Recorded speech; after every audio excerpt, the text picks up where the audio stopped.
Yeah, welcome everyone.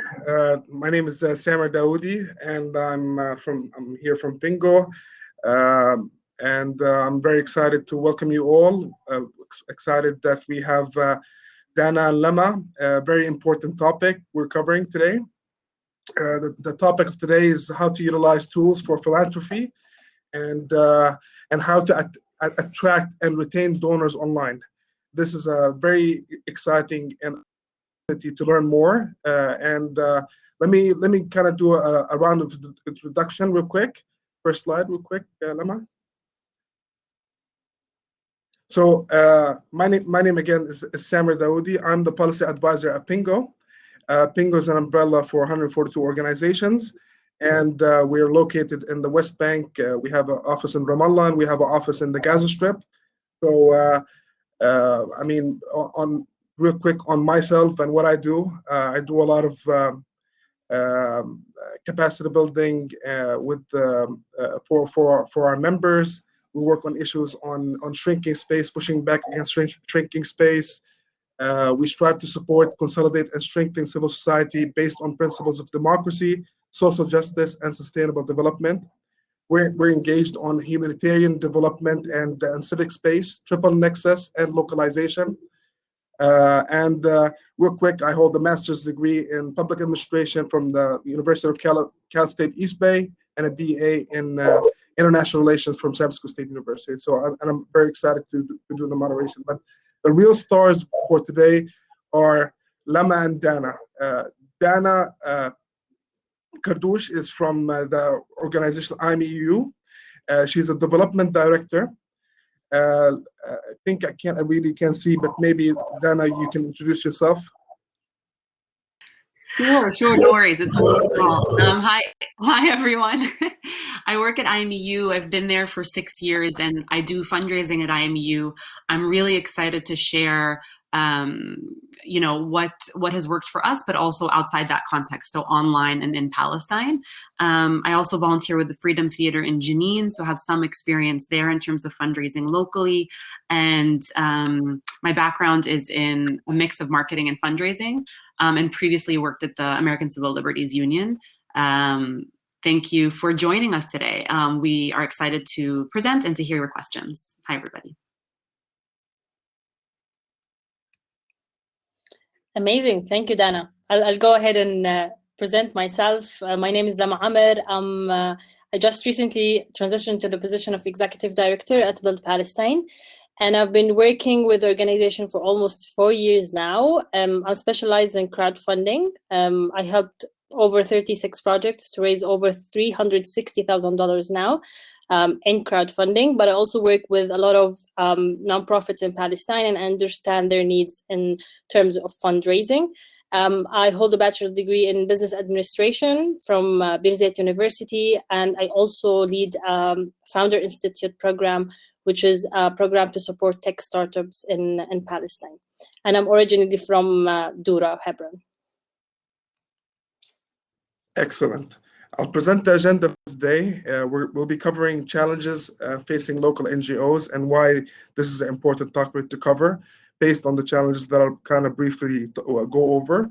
And then we'll go over on the importance of individual donors, attracting new supporters, keeping in touch and retaining donors. And then we want to have a whole kind of free as much space possible for Q&A. So keep, put in your questions, comments.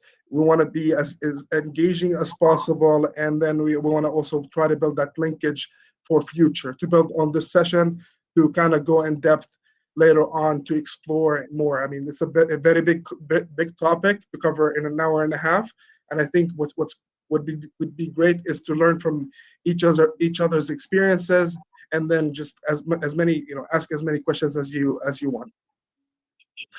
And next slide.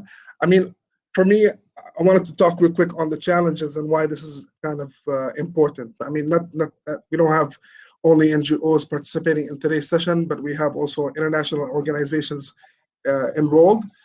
I had this really kind of slide to explain, the whole enabling environment for local organizations, and that's also a trend. It's not only in Palestine, that it's also on a global level, in the MENA region, but also on the international level. And you have different actors. You have state actors, you have non-state actors, state actors like governments on the international level and on the local level. For us, we have three different governments. One in Gaza, the de facto government in Gaza, the PA, and we have the Israeli authorities that are in Israel. And it's all kind of, that's one part. Non-state actors, you have don't go organizations, you have NGOs that are kind of also working with government that also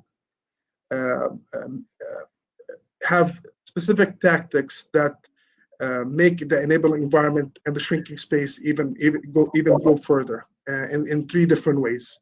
You have the defamation campaign and in an attempt to delegitimize a lot of the civil society work. You have many attempts to defund organizations, and then the third part would be in a way of criminalizing a lot of the civil society work. And that has really kind of put a big burden on civil society worldwide to continue to provide their humanitarian development and continue to do a lot of the human rights work that they do. And the burden has really affected them, not only from state and non-state actors, but also from banks that have also kind of taken things a step further for various reasons. And then not only do we have banks, but we also have something that maybe you're familiar with, the Financial Action Task Force, that kind of also does a lot of the policy building, and it was established in 1989. That does a lot of the policies relating to anti-terrorism and money laundering, etc. But that also kind of went top down in terms of all the different actors to take different actions, whether it's self-censoring, having more laws, having more restrictions on the way that we operate as civil society, receiving a lot of the fund from government states. We have a figure that 78% in 2013, 78% across in the OPT, Palestinian CSOs have had, they receive funding from overseas. And there's some figures that say that now that number has gone up, where it's 90% dependent on foreign aid. And foreign aid, by what I mean is state funding. We have a figure that's from a recent study that Pingo did for 84 organizations, saying that 81% of the CSOs in Pingo receive funding from EU member states, the EU and EU member states. So it just gives you a whole idea that how civil society organizations are really dependent on this, but they're not exploring other options that we will be presenting today.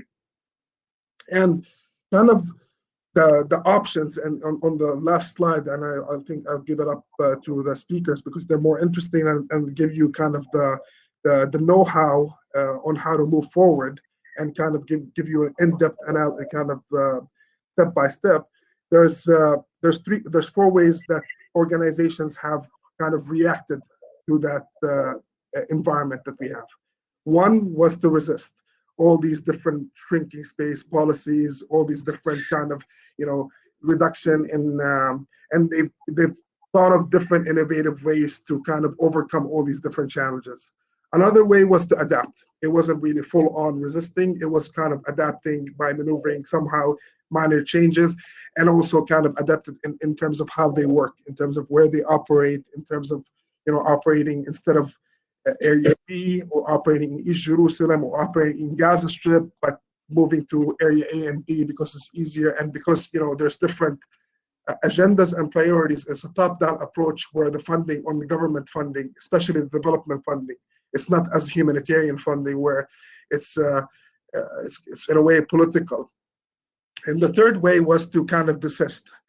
It has to kind of sway the way that organizations kind of reacted. And the last one was to disband. It was like, kind of, that's it. We close the doors and we move forward. So with us, I mean, how we want to move forward in terms of all these different challenges. We don't want organizations to shut down because there's a man-made humanitarian crisis here, and there's a lot of challenges and there's a lot of needs that need to be covered. And we as civil society organizations operating, we access vulnerable areas that we can't afford to kind of only deal with and receive government funding with all the different restrictions to anti-terror, etc. There's other kind of solutions for us to give us more space in how we implement to deliver to the vulnerable communities. And that's where Lama and Dana will kind of cover. Can you go to the next slide real quick, and then I'll hand it over. And I think the first slide, I'll just real quick say, I mean, donor funding has been declining. There's high competition. Donor aid is limited. And last but not least, we don't want to miss the opportunity, but I'll have the ladies explain further on why it's important to do this and why it's important to do fundraising from individuals. Over. Thank you, Samer. And Samer just showcased the importance of why we're doing this today. And I think I'm going to explain these 4 points with a story. Working in Build Palestine and with crowdfunding for the last 5 years, introducing crowdfunding to Palestine was not an easy task. A lot of people were like, oh, we're not going to beg for money. This is how they understood the term of crowdfunding. But we did our best to spread awareness about this topic in the Palestinian society. But what did the biggest push, I think, for crowdfunding in Palestine is the moment that Trump decided to cut the funds on Palestine. And in some European countries followed, and we could see that the donor, like all the aid is getting cut from Palestine. The organizations started to look for other solutions on how can we fundraise and get money in other own ways. And for others, this was maybe the saddest point in their life. For me, it was the best moment, not because this is good for Palestine. It was just because I believe it's good for Palestinian organization. This is what frees us from whatever agenda any donor ever had on Palestine, and it gives us the space to tackle issues in the society bottom up and truly build programs and interventions that respond to real needs in society. And this is my ultimate belief, and this is why I hope you can benefit from us today. So when we're talking about supporters, who are these supporters that we're trying to convert into donors, into people who would support us monthly basis or like every once in a while? These are the ones who find you using your website. They come, you spread awareness about your website, they land on your website somehow. We want to convert these visitors into donors. These are the ones who follow your organization on social media, any kind of platform you use. And also these are the supporters and the attendees of your events that you run, and especially like in 2020, we had the ability to access more people virtually. So these attendees who come to your events, these are the ones we want to target into converting them into donors. The people who visited your organization, Palestinians or non-Palestinians or Palestinians in diaspora who come in the summer and go around visit some organizations, we want to hold this information about these people, and we want to target them to convert them into donors. Followers of our partner organizations, like today, we are partnering with Hamle, IMEU, and everyone. Now you know about Build Palestine. Now you know about IMEU. We all usually partner in your work, I suppose, with other organizations. You also want to target their followers, and literally anyone who's exposed to your organization. In crowdfunding, I usually say, like, anyone you said hi to in the street, this is someone that you want, hopefully someday to can convert into a donor to your organization. And it's important to highlight that in Palestine, there are hundreds and thousands of people around the world who are looking for you to support you. As an organization that is making impact in Palestine, there are so many people around the world who want to invest in impact in Palestine, and they just want a mean to support you. And today we're going to help you realize how can you offer that this tool. So to be very frank, and this is what we're going to get you today, and maybe some of you, especially the international organizations, you might find some of the information that we're going to display today basic, but because most organizations in Palestine do not have a donate button on their website, and there is only the traditional way of donating to them, which is usually using a wire transfer, a bank transfer, which is not practical in 2021. So our goal from today is to know how to get this button on your website, and then I will focus more on how you're gonna treat these donors who come, who support you occasionally. And we wanna go from having a very traditional support us page, like providing your bank information for people to transfer money to you, into a way where people can use their cards to support you digitally online. So they can just put their information, and in a few seconds you will have the money in the organization. So this is our aim today.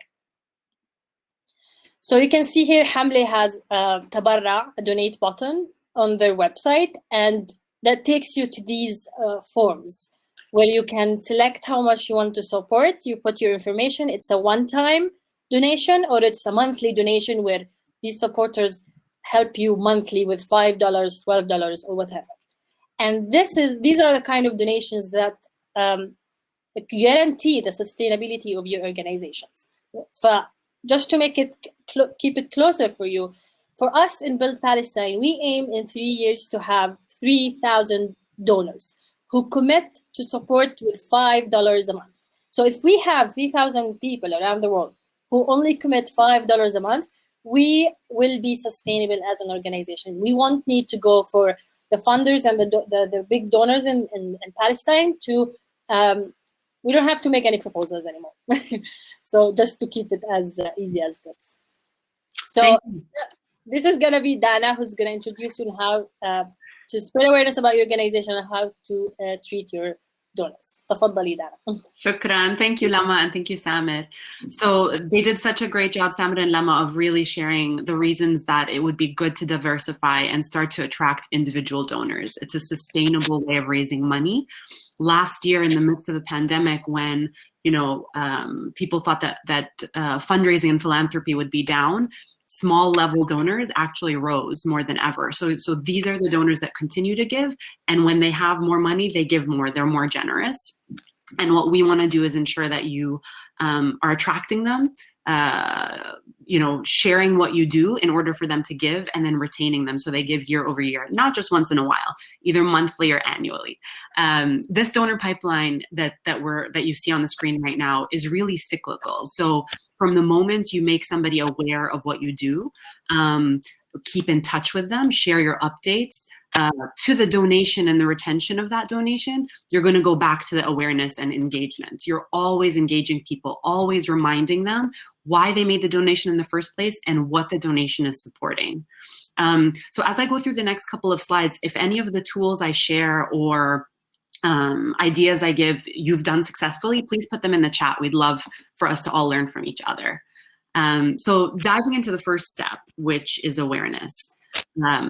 As Lama said, there are so many people that are passionate about what's happening in Palestine and want to donate and give to organizations like yours. And Lama, you can go on to the next one.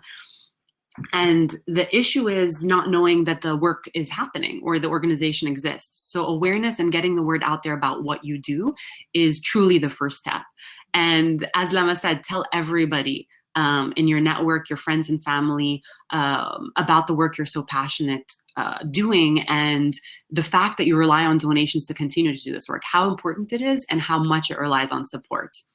If you have a social media presence, make sure you're there. If you're on social media, you're engaging. That's a great way to build new supporters. That's a way where you can reach people internationally to understand what you're doing and support it and learn more. And in order to really be there, you want to be posting frequently, be posting strategically, content that not only shares what your organization does, but what like organizations do, what it looks like for all. So if you're focused on music or education, other information and news about that would interest people to follow you regardless, and then learn, and then through that learn about you. Engage with the people that comment and like your work. Try to post video. Video is the most engaging content on social media and really attracts people and allows you to be visible. I know everything I'm saying requires capacity. So one thing that's important to build is a volunteer base. And there are many people out there willing to do that. In fact, I'm going to say, reach out to Lema at Build Palestine for support in that way. And we're going to talk about, engaging and collecting people's contact info. One thing to do is to ask folks if they'd be interested in volunteering. I'm just going to pause. How do you reach new people on Facebook other than through ads boosting? We now tend to have our posts only seen by people who are already followers. Ralph, that's a great question. And I'm just going to answer it now because we're on this. I would say that in my experience at IMEU, it's really a concerted effort and strategy of social media in itself. You want to be, you want to know who your audience is. So understand who's following you, who your target audience is, so who you want to grow and reach, and create content that matches that audience that still links to what you do. Again, video is really the king and queen of content. So creating those engaging posts about your work and work, again, that's relevant to what you do. If somebody comments, you're engaging them as well. You're asking for cross-posting. So like organizations to share your videos and your posts on their platforms, and that also attracts followers. And I can share some examples as well offline, Ralph. But that's been our experience as a concerted effort. And again, that takes time. That could take a full-time staff person or more. So I think that's a consideration, and it's good to think about how to use volunteers or interns, and if possible, hire someone to share that. Another method outside social media is asking organizations that are more established than yours to send an intro email about what you do. It doesn't have to be a fundraising email because that might not align, but just introducing a partner organization, introducing an ally in the movement. Please follow them on social media. Talk about your organization every chance you get. I'm here in this forum. I would love to tell you that IMEU, the organization I work for, amplifies Palestinian stories and pushes Palestinian voices and perspectives out in mainstream media. Check out www.imeu.org. It's in gatherings, wherever it feels appropriate. Share your passion, and I think it comes through. And then events, so things like this, but also when in-person events return, networking, creating events just to attract people. At IMEU, a lot of the way that we've grown our fundraising has been in-person events. And I'll speak a bit later about how we kind of pivoted to virtual events this year to continue that work. Now, the next slide is just a few screenshots of IMEU social media platforms. Our Facebook is very focused on video. We like to create our own content, put it out there, and then share excellent videos that are already out there to advance our mission and keep our followers engaged on all things Palestine. On Instagram, we have a younger audience, so it's graphics. It's a little bit more of a snarky tone.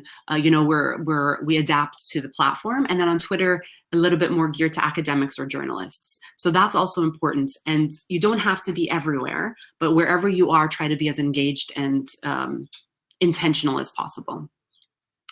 Now, once you have introduce people to the organization, the most important thing is to have a way to follow up with them at a base level, their email address, right? So that you can share updates and you can actually ask them to support. So you want to put the option to sign up everywhere. Again, back to basics, on your website, on social media platforms, at event registrations, asking them if you can reach out. When you're collecting an email address or collecting any sort of information, obviously you have to respect people's privacy and privacy policies. So you want to make sure you have their permission to be reaching out to them. If people have visited your organization for a tour or to, if you're a theater, to see a play, collect their contact info and ask if you can keep in touch. I think at a base, you can ask for name and email, but there's always more information that would be worth knowing, maybe where they live in case they can support you in their home country. If they're willing to volunteer and any skills they have, that's also a nice put some item to put on your form, what their interests are. And you want to save this information so you can actually use it to reach out to people. So on the next slide, I show many examples of software that you can use in order to save this contact info. Everybody's getting this deck afterwards, so you don't have to screenshot or write all of this down. But MailChimp is a great solution. They have a nonprofit discount. It costs about $40 to $60 a month to use MailChimp.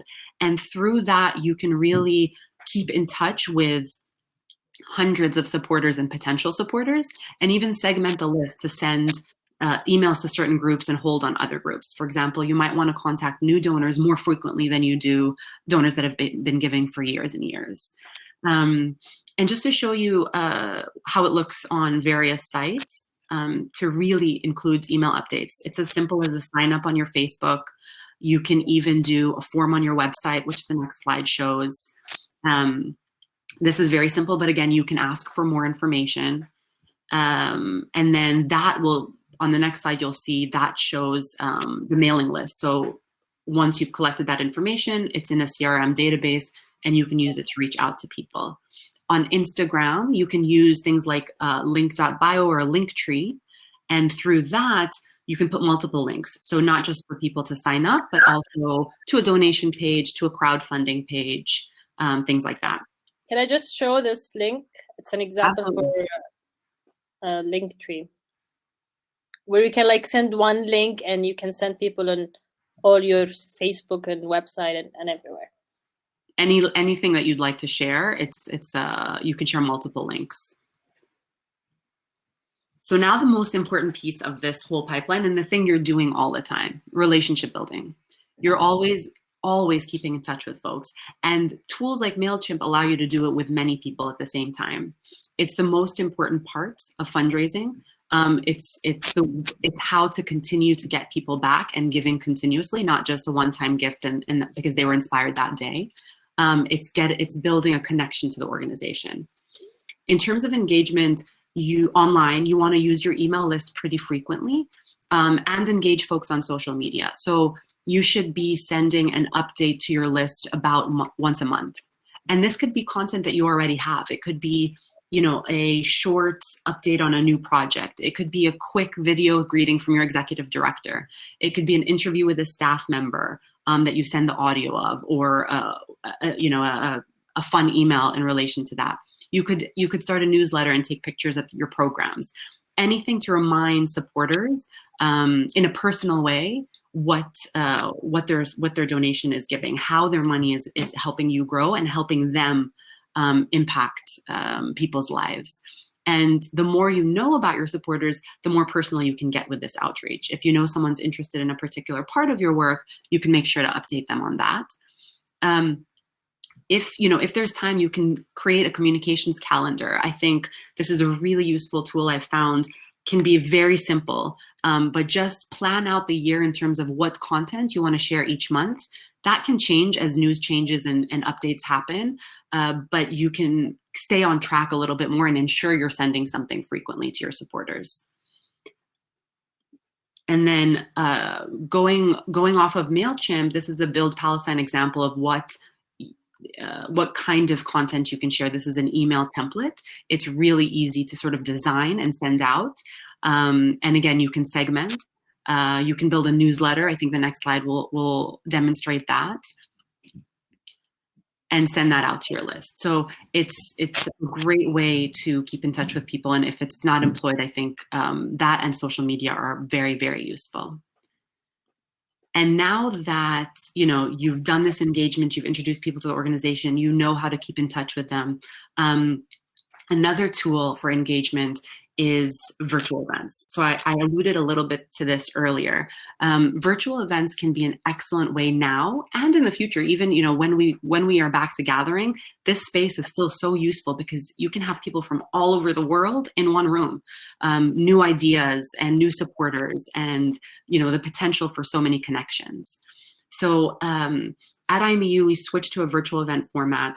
It's a great way that we were able to, have a web conference platform that's low cost or no cost, charge a little bit for tickets as a fundraising tool, and build a program that's quite simple. I would recommend something that's not longer than an hour and a half. Even in 30 minutes to an hour, you can really, really present a compelling case for your organization because people's attention, they're watching you. And I would suggest it's as simple as an update from your executive director, maybe a short video on your organization, a fun guest speaker, and then maybe some entertainment, music or a comedian or something like that. It can be short. And in between each speaker, there should be a fundraising ask. Go to this website, please support it. If you are inspired by the work you've seen tonight, please support.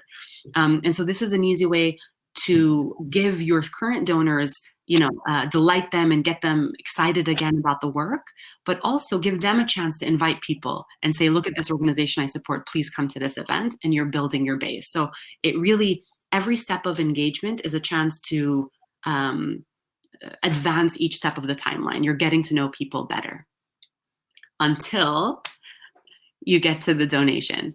So, it may seem like we spent a lot of time talking about the lead up, but honestly, if that work is done well, the donation is the easiest and quickest part. Once people are engaged, the ask is really simple. It's almost obvious. And I think for some people that can happen in a day, and for some people that takes time. Someone could learn about you today and want to give, or they might be introduced by a friend, get an email update from you next month, and then make a donation in the summer. The most important thing is that you are asking at every chance you get, connecting your ask to the work, and following up. And follow-up can be after events, after someone's made a donation, after they visited you, continually, trying to get to know them and building that relationship. And that's the way that they're going to come back next year. One thing that's key as well is to not be afraid to ask. So 11 months after their first donation, at that year mark, you want to reach out and say, you were so generous to give this much in 2020. Will you renew so that we can do X, Y, and Z? This is going to establish continuity. Lema alluded to crowdfunding, and she's going to dig more into that in a second, and monthly giving. So, invite people and make sure that you have the option on your site for people to make a monthly gift instead of just a one-time gift, because these tend to be more loyal donors and have a higher lifetime giving. So over time, they're going to stick with you and they're going to increase their donation. Anne-Marie, do you mind if I pause for the question, guys? Yes. How do you reach younger generation that's using TikTok or similar platforms and uses less and less Facebook and Instagram? TikTok has launched a new donation tool to help charities raise funds during COVID-19. Excellent and very timely question. We are personally just getting our feet wet in TikTok because it's a new platform with a new tone, again, a much younger following. And if you're not sincere, TikTok followers will know. I think this younger generation is really after, you don't want to be totally buttoned up. You want to be completely transparent. You want to be fun and sincere and not rehearsed. And so I think it's really thinking about what makes sense on that platform. Maybe talking to volunteers. We sometimes ask our board members to ask their kids what they think of our TikTok, because that's the generation that's looking at it more. And I think they are very, very excited about giving. They love monthly giving. That's the way that they see their support being sustainable and long lasting. They like to give across many organizations, so that's important. So you're going to get smaller donations, but this generation gives to many different organizations doing work they care about. So I would say get on TikTok, see what's out there, so that when you eventually want to build awareness and build a profile there, that it's fitting and it matches both your mission, your tone as an organization, and also fits into the world of TikTok. So just play and start posting. Of course. So really, I want to share that the bottom line is every step of the way in terms of donor attraction and retention is engagement. That doesn't go away. And so, the ideas I shared for engagement can also work for conversion and retention of the supporter. I think it's important to ask often. People are inundated with so many different asks. So you want to stand out and make sure that when you're planning fundraising campaigns, whether they're online on social media or through email, that you're doing it with with a strategy and with sort of a message that aligns. I know there's some restrictions in terms of fundraising on social media in Palestine. Yet another reason to really network and find supporters maybe outside Palestine that can fundraise that way for your organization, as you focus on emails and maybe, you know, one-to-one meetings and things like that. So I purposely was very high level and back to basics. Lemma's going to dive into how that applies in the Palestinian context, what some of the restrictions are, and then hopefully we'll have time to hear from you what you'd like to know more about. So I'll pass. Lemma, before you start, just a reminder, if everyone can fill up the poll in order to also like improve on future conferences and in the upcoming years. Your opinion, your feedback is extremely important, and please jump in, put in any questions that you feel like Dana has taken, like she's paused and answered it, so that you know that we get to all your questions in a timely manner. Over to you, Lemma. Thank you, Samuel, and thank you, Dana. We're now into the very technical part, which is about how to get this donate button on your website. And for some of you, it's really maybe a silly question, but for Palestine, the major payment processors like PayPal and Stripe do not operate in Palestine. And therefore, this means that normal charities and NGOs in Palestine cannot easily set up this function on their websites. There's no way where anyone in Palestine can donate online to local organizations or even buy online from local stores in Palestine. And this is why we as Palestinians, we have to find our way around it. And today I'm going to share some of the few honestly tricks that we found that can work in Palestine, but still some organizations in Palestine are not able to get this button on their websites, and we're going to discuss why in a bit. So the first solution is only for users of Bank Palestine, unfortunately, and for all organizations that have their accounts in Bank of Palestine can use this function, which is called the e-commerce feature in Bank of Palestine, that allows supporters from around the world to use their Visa cards and MasterCards to donate to your organization directly. So I think the only issue with this kind of format is that it only allows one-time donation, not recurring donors or monthly subscribers, but yet it's better than nothing. And this is the only way, the only straightforward way for organizations in Palestine to do it. And I'm going to show some examples for organizations that already use it. For example, Birzeit University, Jamiat Birzeit in Palestine, they actually have different giving options. So they have an entity in the US that you can people can donate easily with tax deduction, but they also have this option where you can donate via their Bank of Palestine online payment services. So this and they collect the information different, like before you actually add your Visa card information, which I find very smart, because the donation form itself does not allow you to customize the fields, so you can add them in your website and then send your donors into the payment processor page. This is option one, and you can know more about how to get this on your website by asking your bank. If it's Bank of Palestine, there is one organization, a very young organization, I met a few months ago, and it was really nice that they figured their way to have this donate button on their website. So this organization called Faz'a, it's based in Bethlehem, and you can add your information here and support using the Bank of Palestine format. I make sure to give you Palestinian examples that are working from Palestine, so you also can feel that you also can do this as an organization in Palestine. Option two for online fundraising is crowdfunding platforms. And while there are so many crowdfunding platforms around the world, we have over, I think the latest statistic was around 4,000 platforms around the world. We only have one that operates in Palestine, which is called LaunchGood.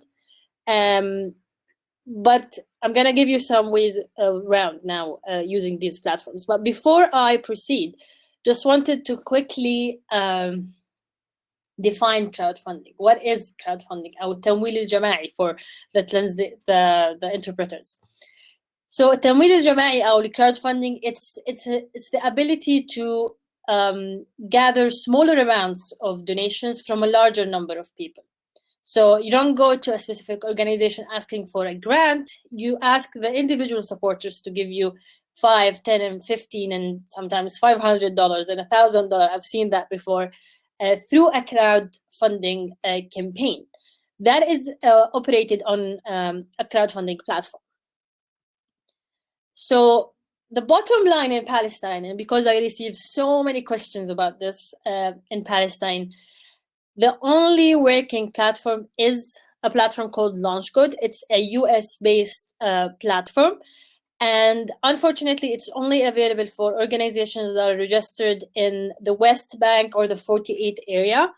They do not send money to Gaza.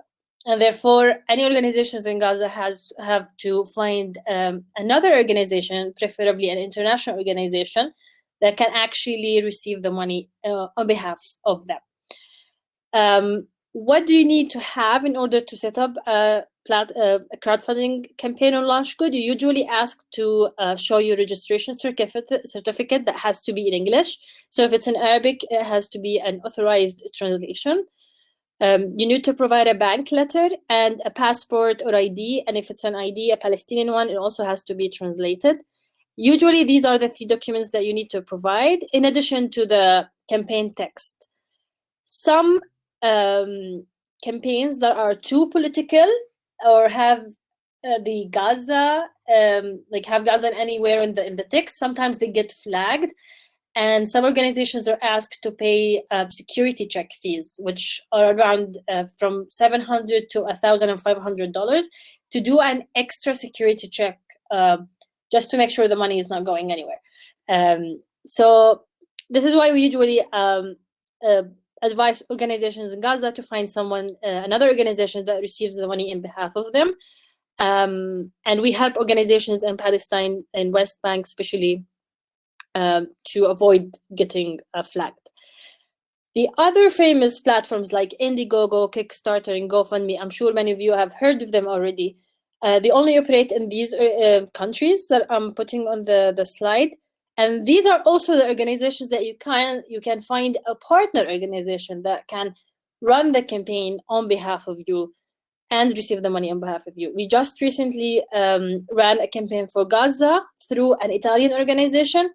And thank God it worked well, but the money had to be transferred to Build Palestine first, not to Gaza. So this is why it is important to have partnerships in some of these organizations. However, I would like to note that you can also have a person.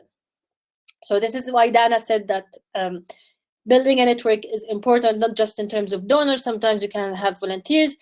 If you have someone on your board that is that lives in one of these countries, and not only lives, has the citizenship and a bank account in one of these countries, they will also be able to raise funds on behalf of you.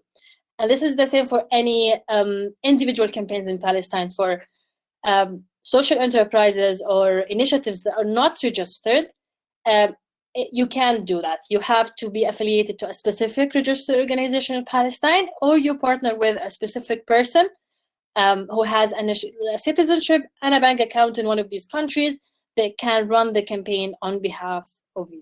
How would they transfer the money to the organization?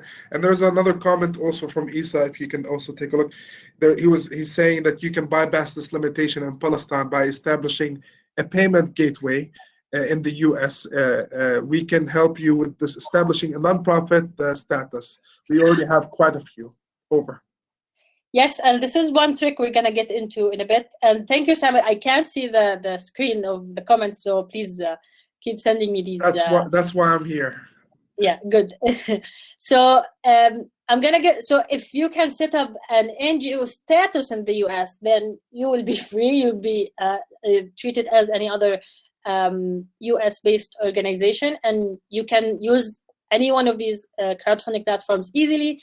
You can also use PayPal and Stripe to have the money coming straight to you.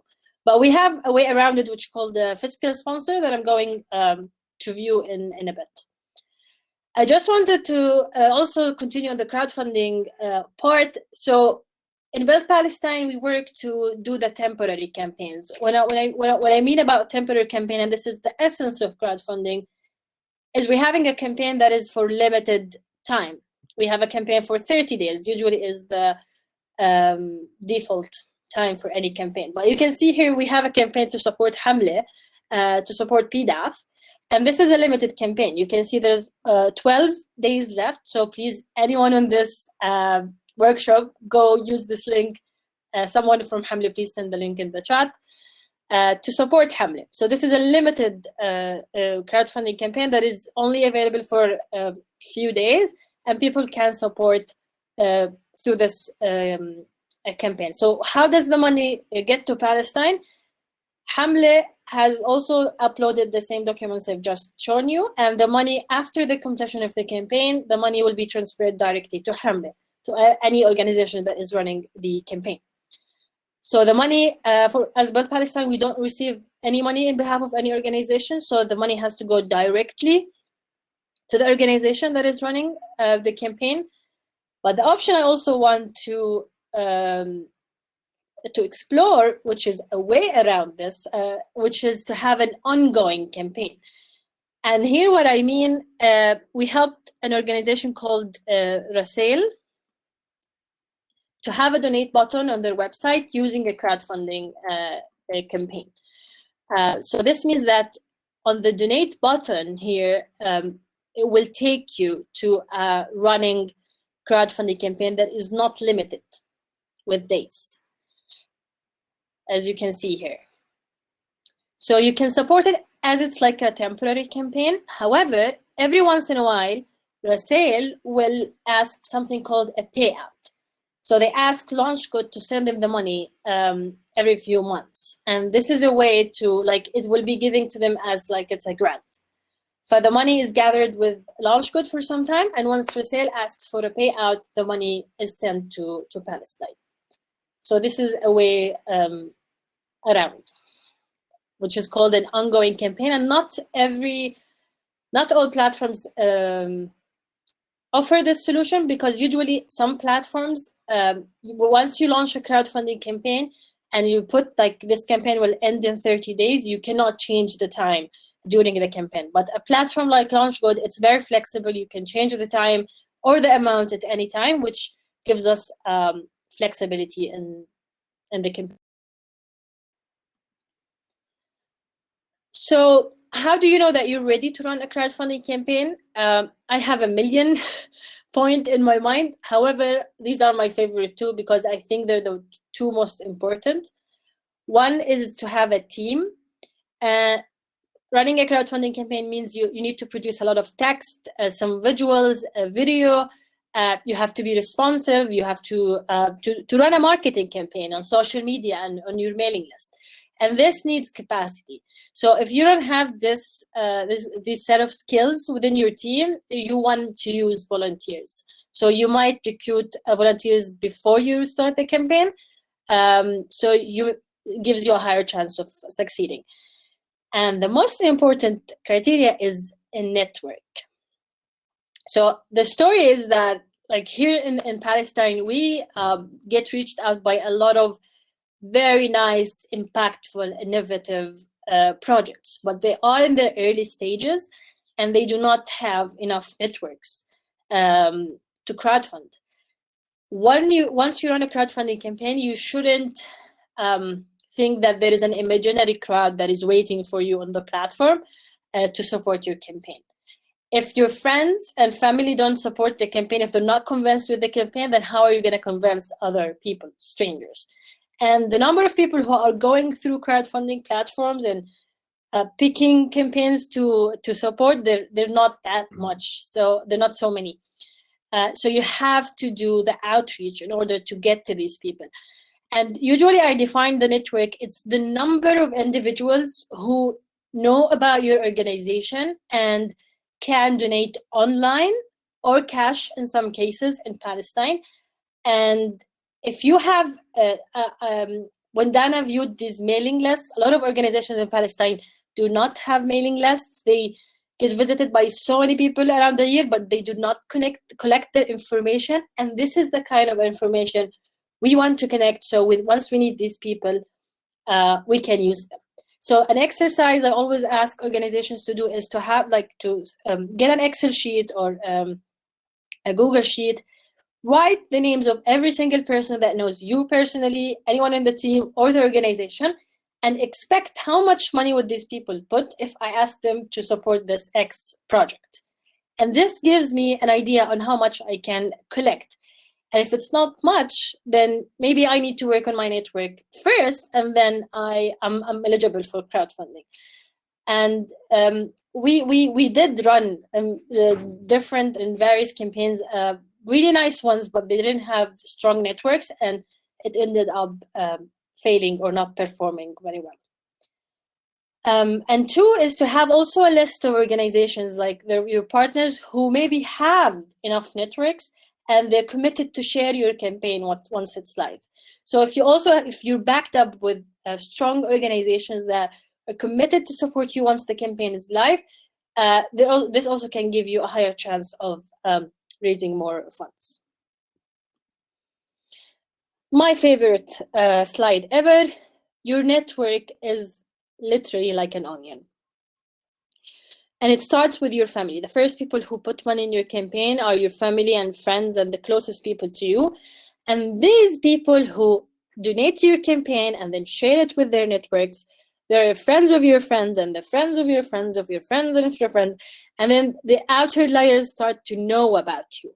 And maybe the campaign, I always say that crowdfunding campaigns are not just about the money, they're actually more about the marketing, because the number of people who would know about your organization and not donate to your campaign, but if you manage to attract their information, they might donate to your next campaign.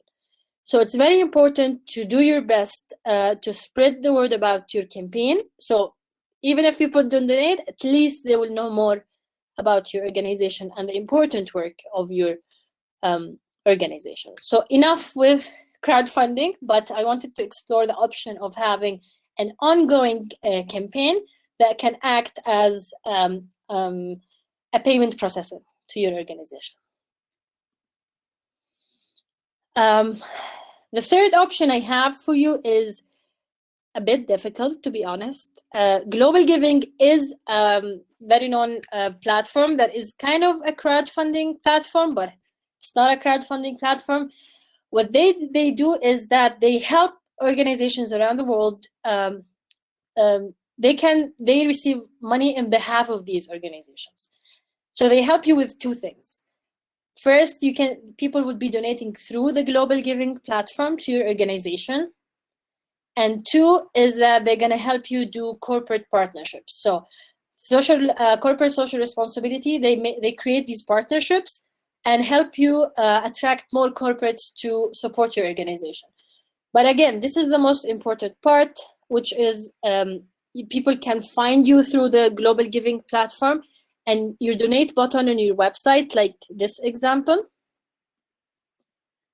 There's an organization I found called Noor Society for People with Disability.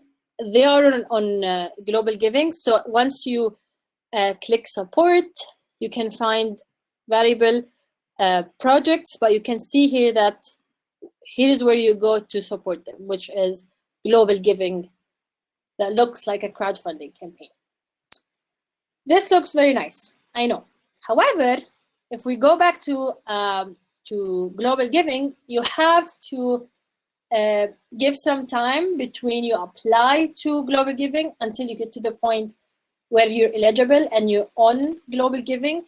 The application process is long and they require so many information because they promise their donors that all the organizations they work with are vetted.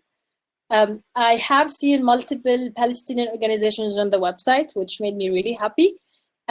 But then you have to start your application early. You have to provide all the information they ask. Plus, you have to go into their acceleration program. So they have an acceleration program that you need to graduate before you become, you have a global giving page where people can donate your any campaign that you can run. So there are some other examples, like there is an organization called karama.org, and you can have this presentation and you can see all these links in the notes. You can reach out to these organizations to ask how they manage to get their their organizations on global giving. The fourth option I have is to have a fiscal sponsorship. And what is a fiscal sponsorship?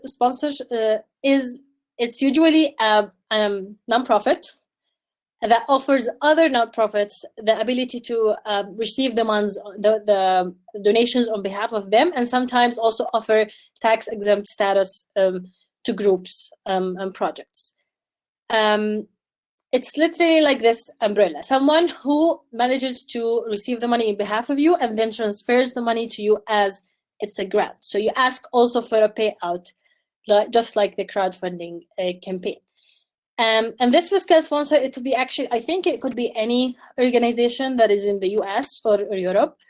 But I want to give you an example. For example, Build Palestine, you can see here our, we do have this function on our website where you can become a member.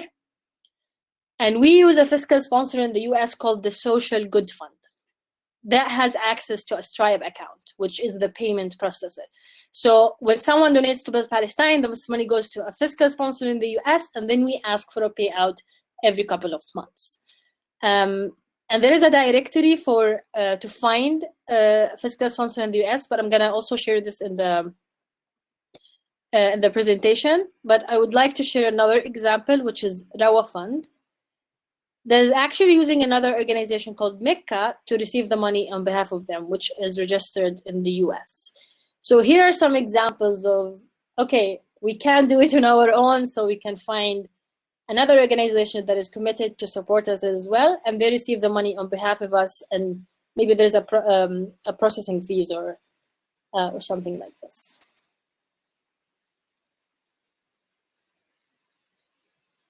Okay, so these are the 4 main options I am aware of now. So if you have any other option that you think is eligible in Palestine, please share it in the chat. But again, we have the Bank of Palestine Payment Gateway that is available for organizations with Bank of Palestine accounts. We have the crowdfunding feature that you can have an ongoing campaign that is that can act as your payment processor. We have the global giving to have your account on global giving. And the 4th option is to have a fiscal sponsor, mainly in the US, who can receive the money on behalf of you. So before we go, I wanted to share some advice with you, and Dana. The most, you can see that all this needs work and needs capacity. And working for organizations in Palestine, I face 2 issues. It's one, most of the organizations don't have the capacity, and especially with the funding decline, a lot of people were laid out. And they don't have the skill sets, especially with the technology parts. Like how do we, a lot of organizations don't even have a website. So take advantage of all the Palestinians and supporters of Palestine around the world that we can help you even to connect with. And also a lot of the fresh graduates and also students in university who study computer science or they're very energetic, they work on social media, they would love to help. So get these people in your organization, volunteers, and they can help you create all these tools we've explored today. And my second advice is to start building your network now, today. So I love that one. Exactly. So like put your organizations now in the chat. People can know about your organization, because if you're not ready to fundraise today from individuals, at least you start to have building your network. So at some point you're ready to start converting these people into donors. And to you, Dana. Just to reiterate the start building your network, actually, it's never, I mean, you can always be doing it. I'll be reading a magazine and seeing, you know, maybe it's from my university and I see the list of supporters at the back and I'm like, I think I know this person. Let me see if I can reach out to them. They support this, they might support me. So yeah, please put your organizations in the chat, network. I hope you've met people at this conference. I think I've said this 1,000 times, the donor pipeline is a cycle. You're not done once you get the donation. You want to keep building that relationship. It's not like you want to ditch that friend. You want to stay friends forever. Always connect the donation to the mission. It should be very clear in your supporters, whether they support by connecting you, they support by donating, they support by volunteering, clear to them why they're doing it and what you do. And that's, you know, you can repeat that in all your communication. We are always getting so much information with so many different organizations that it doesn't hurt to reiterate what you do and why you care so much. I think we can take questions now. I mean, yeah, but just last thing, we wanted to share some resources with you. Oh yeah, of course. So these are some tools that you can use to build your database, the ones that Dana has explored. There are so many crowdfunding platforms. I'm sharing Launchcode because it's the only one that operates in Palestine. And these are easy tools, online tools that you can use to design and also create videos. Very easy, very not costly at all, that you can use and volunteers in your organization also can use. And finally, website development. So having a website is not that hard anymore. You can use very easy themes and templates on WordPress that can create just the features that you need on for your website. And social media it can, you don't have to take a lot of time doing this. There are so many tools that can help you to schedule all your posts all week, so you don't have to spend so much time on it on a daily basis, like Plannable and Buffer. You can have this slide. Each image is hybrid linked with the link that takes you to the website. And if you have any questions about any of these resources, you can also reach out to us. To you, Samer. Hi, excellent presentations, both very comprehensive and detailed. And so, I mean, and lots of information and lots to take in. What I like the most is what you said relating to anyone that says hi is a potential kind of individual donor. And it kind of reminded me of the days of where I worked in sales, that, you kind of build that rapport with anyone, you make eye contact, and then you start having a conversation, you build a rapport, you build trust, and then you move forward. And I think that's an excellent kind of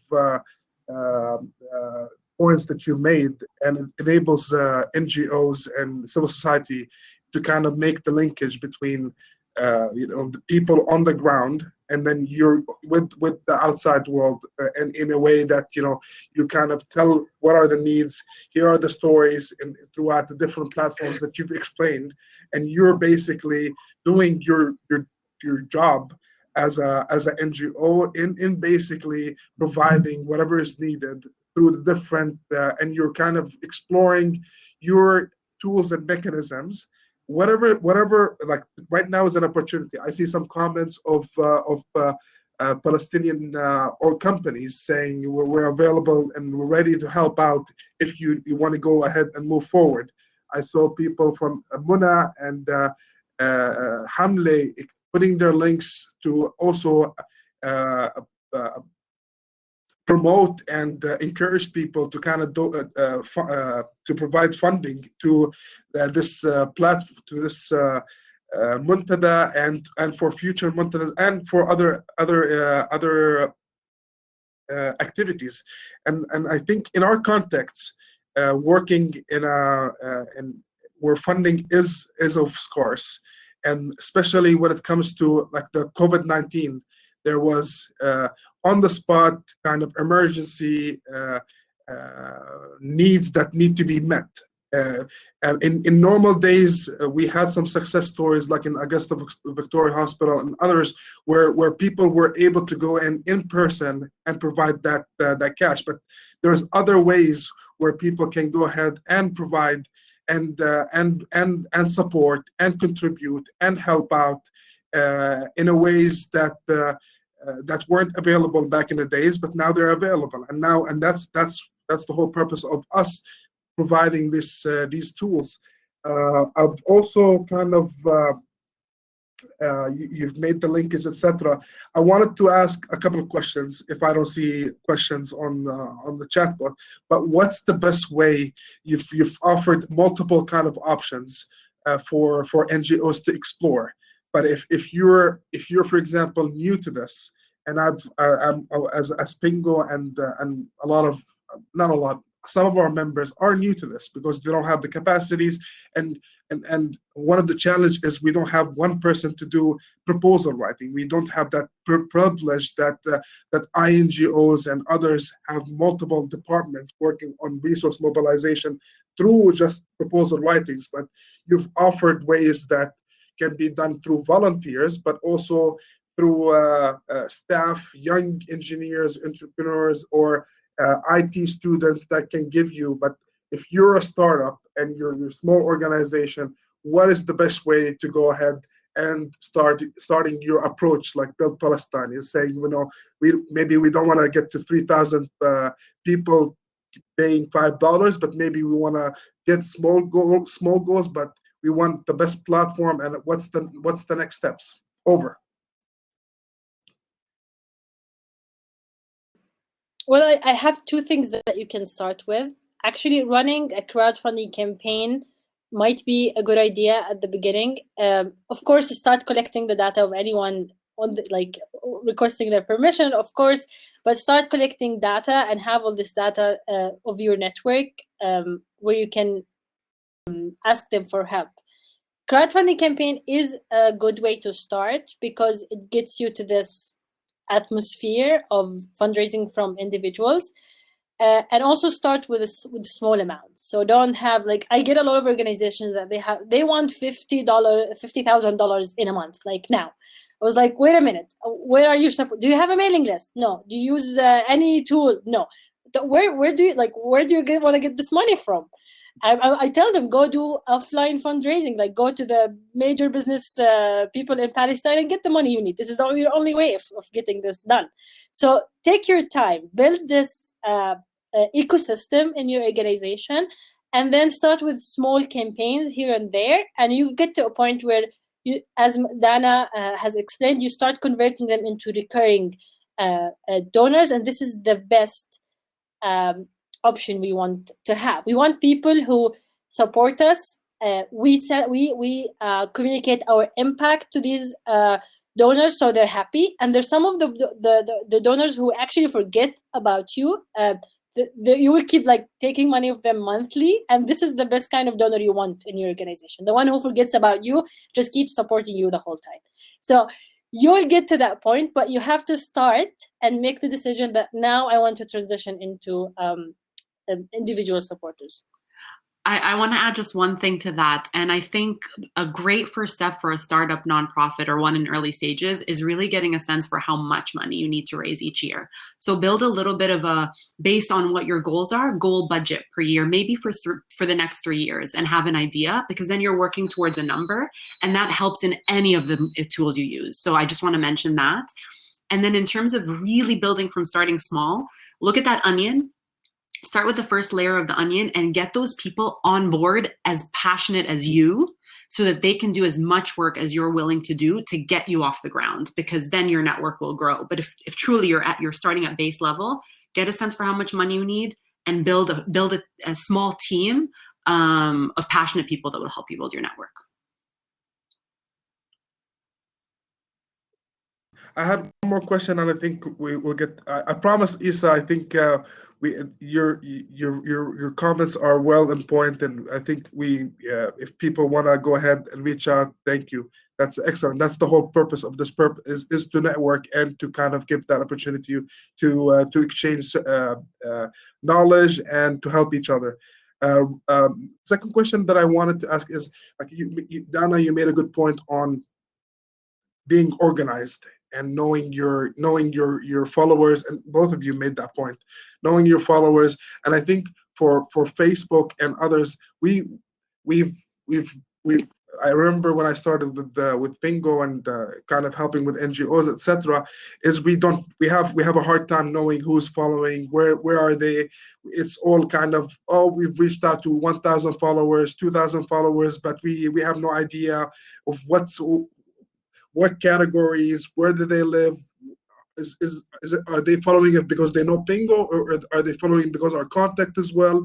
How does the whole process kind of go? Because that's the building part, as you mentioned on the onion, it's steps by steps. How is that? How do you kind of go in depth in knowing your followers and tailoring your media, etc., to them? And I'll get to Ralph's comment in a moment. Thanks, Samir. There are a lot of analytics tools out there for social media, and I can share them post-call to make sure Hamle sends them out. And I can speak directly to the person on the IMU's team that does that work and get some resources. But basically, if you use those tools, you're able to tell where your followers are located geographically. So that helps a little bit in terms of your posts. The age range, do they tend to be younger? Are they boomers? What's the generation?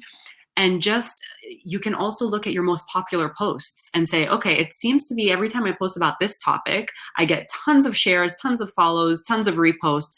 Maybe there's something there. That's the content I need to repost. So all of these data analytics tools can help you fine-tune your social media following and attract more followers. Now, it doesn't mean you only want to preach to your followers, right? Like, you want to grow your base. So also continue to experiment and test other material that could work, especially in a direction you want to take them.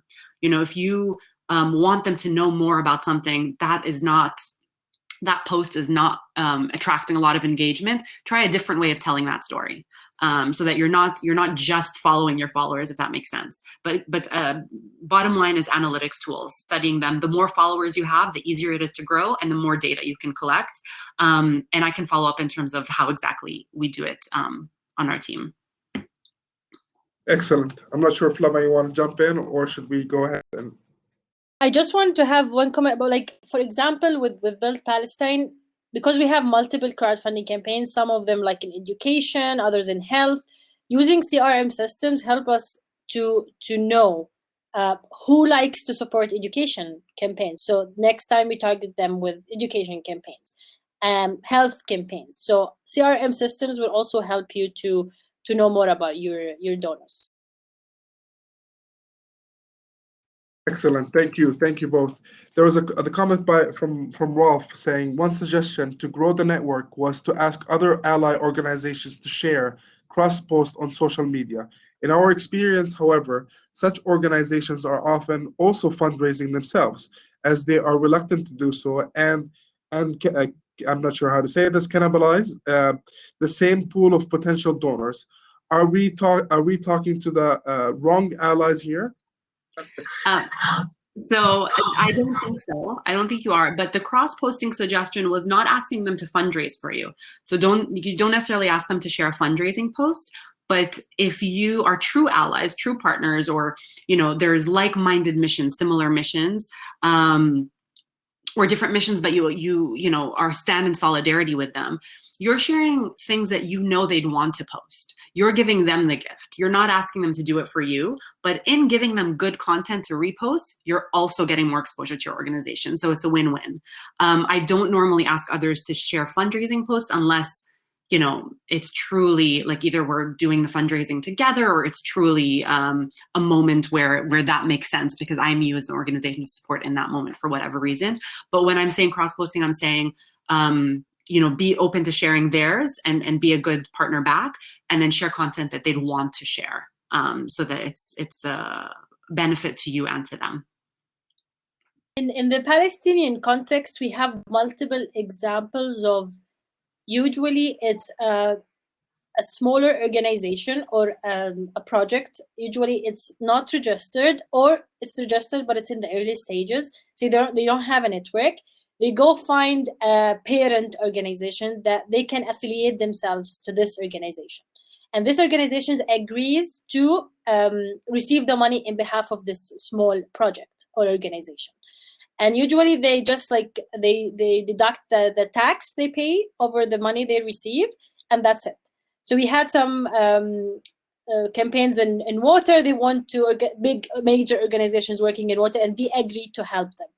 Another project from Gaza, I think Dalia Association agreed to help them with receiving the funds. So they don't, I would say, like you establish this relationship with the organization, they won't say yes from day one, but once you get to a point where they trust you and trust the impact you have on the ground, I think a lot of organizations in Palestine are willing to agree to receive the money on behalf of you.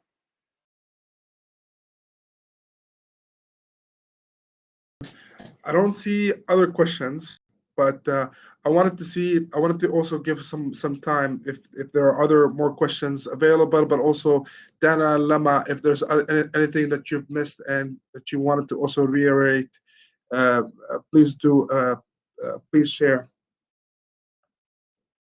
I'm going to type my email in the chat, and I want to say reach out if you think of things following the presentation. Happy to talk about what we discussed today or other fundraising tactics. So that's my 2 cents. Please reach out. Yes, and I also typed Build Palestine's email in the chat. Just wanted to, like, if we have any Palestinian organizations here who still haven't established their online presence, don't be shy, and also reach out to us to help connect you with people around the world who are willing to help you. Like the Resale website I showed you, the one with the ongoing crowdfunding campaign, the whole website was built by a Palestinian American who just wanted to help with $0, literally. So reach out to us if you have any, like if you need these things, just send us a description, literally, like who do you want? And we can send this appeal to all our global members who can apply to help you, and we can make this connection. So you can have volunteers building your website, doing your CRM system, even with social media. So don't be shy to ask for help. And sorry, Simon, just one more thing. In terms of communication and posts and emails, the language as well, I want to mention, can be really simple, actually. The simpler, the better. The connection to the mission is more clear.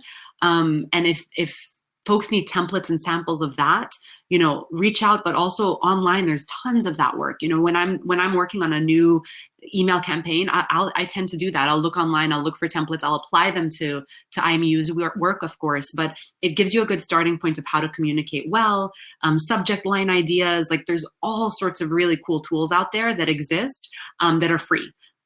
So do that research. Now, I don't know if also language is a barrier, but do reach out if there's if you require support in that way. There was 2 questions. I'm getting texts as well. One question was relating to the virtual benefit, the ticket virtual benefit, and having nowadays events are most likely, even though like things are getting better, but most likely going to still continue to be online. Is there any specific platforms that would, instead of doing it Zoom or doing it where all these different tools can be also available rather than sending the link while they're on that platform to also provide and support through this? But that's what the first one, and maybe you've presented it, but if you can go ahead and kind of explain a bit more. And the second thing is relating to what else was I going to say? In terms of we've explained to like mainly I think US support. IMU has a lot of support in this, but is it like if you're targeting the Arab region or if you're targeting other regions, is there kind of other ways to do about it, or is it something standard and you kind of do it on a global level? Over. I'll respond quickly to the virtual events and a little bit to the targeting, but then Lema obviously jump in. So you can go as simple as Zoom webinar, low cost, does what you need to do, provides some engagement, and allows you to do a decent virtual event. Our first one when we flipped was Zoom webinar. It was, really tough and really kind of hands-on, but it worked. There's Hopin. This allows you to do much more complicated. We're on it right now. There's tons of sessions, so many attendees, things you can, networking, all of that. Another tool is, I'm not sure about Hopin's pricing structure. Zoom webinar, I think you can do it just for 1 month, so the month of your event, and I believe it's $40 for 100 attendees, and then you can expand. And then there's one called Eventia. I'll send all of this to Hamle's team, or maybe I'll chat it just as soon as I'm done, that are also, affordable option that offer cool tools. You can schedule multiple activities. You can have people react. You can do polling. And one more that I like called Cadence. So those tools really help you put on a good show, but honestly, as basic as Zoom is doable. In terms of targeting international donors online, I think on social media, again, knowing where your followers are from will help you adapt to what you want to do. But you can't really on Facebook send certain things to your supporters in one country and not others. So that's more global. But in your email outreach, you might want to.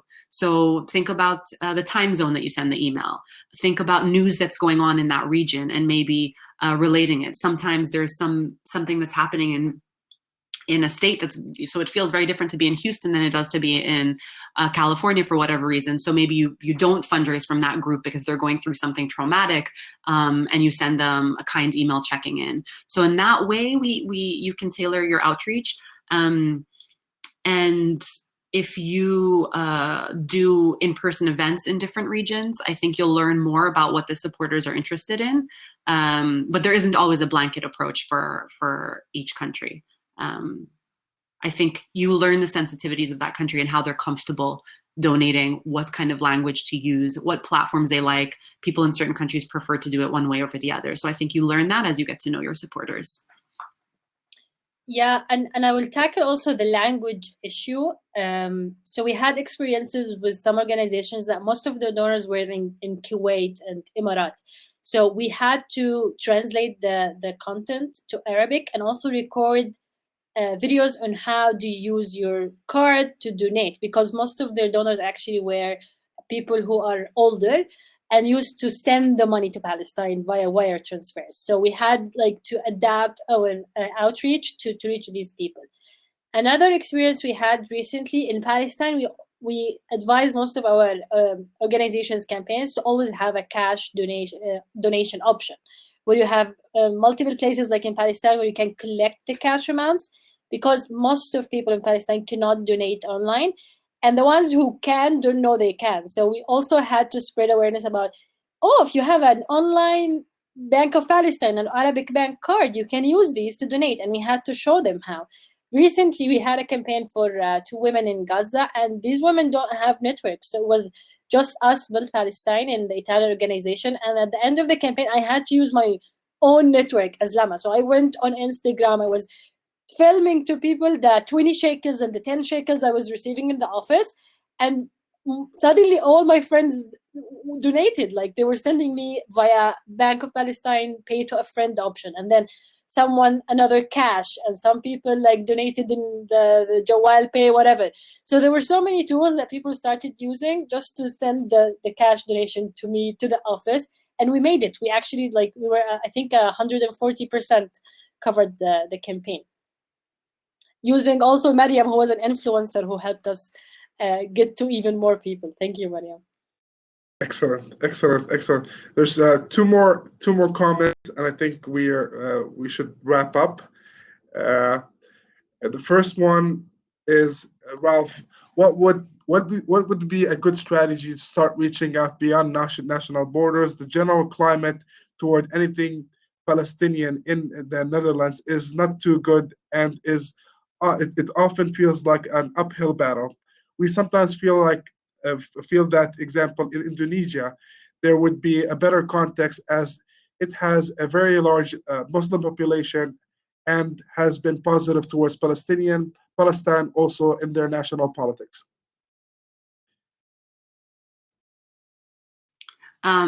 I'll comment a little bit. Thank you for the question, Ralph. I think that one thing that has been helpful for us is to link Palestine to other progressive issues that folks in other countries might know about. So understanding Palestine within the context of human rights, understanding Palestine within the context of people just wanting to live freely and with dignity, I think makes it more, I hate to say this, palatable, or makes it more open for people that know nothing about it to start to understand.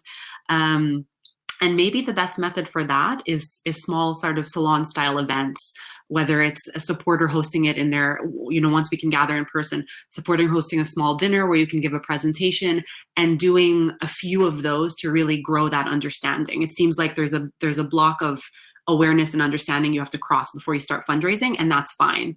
But one successful way in the US has been to link it to issues, from civil rights to the women's rights movement to immigrants' rights. There's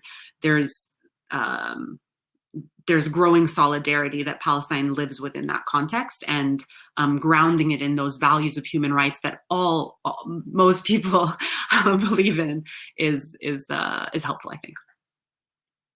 And I agree with Lama's comment as well. Excellent. We have 3 more minutes. There's another comment for Ana Maria. In terms of using statistics and knowing what is fundable, use Facebook social media polling options to ask the audience what they are interested in out of the project's interventions you do. It will also allow you to see which audience from what countries is interested in what. Get to know your audience, which is, I think, the important takeaway. Yeah, and if I can have also a final note that I think we missed, which is impact measurement and sharing your impact with the donors again and again. We had multiple also experiences with organizations that successfully fundraised before through a crowdfunding campaign, and then they haven't updated their donors on what happened or what is the impact of the project that people supported. We crowdfunded again, and it was a failure because people didn't trust this organization anymore, since they had no idea like what happened to their money. So measuring your impact internally, and that's a whole other major topic, but sharing people what did their money do on the ground, it encourages them to come back. And without these statistics or these stories to share, it's hard to retain these donors. Lama, Dana, do you have anything else you wanted to add before I kind of wrap up? Go for it, Samir. Thank you again, everybody. All right, thank you so much for being with us today. Thank you, Dana. Thank you, Lama. Excellent presentations. Thank you. I kind of forgot to say that there's a translation in the beginning that shows you how excellent of a moderator I was, but I wanted to take the opportunity to thank Dawood for translating. Thank you all for your questions, and don't just leave yet. There's another session that's happening soon, right after this session. It's called Gender-Based Violence: How Social Media Platforms Contribute to Stereotyping Women. So I hope you can join it. Again, thank you so much for listening to us, and we hope to stay in contact and stay put together. Be safe. If you haven't filled the poll, please do. And thank you so much. Thank you, ladies, and thank you all.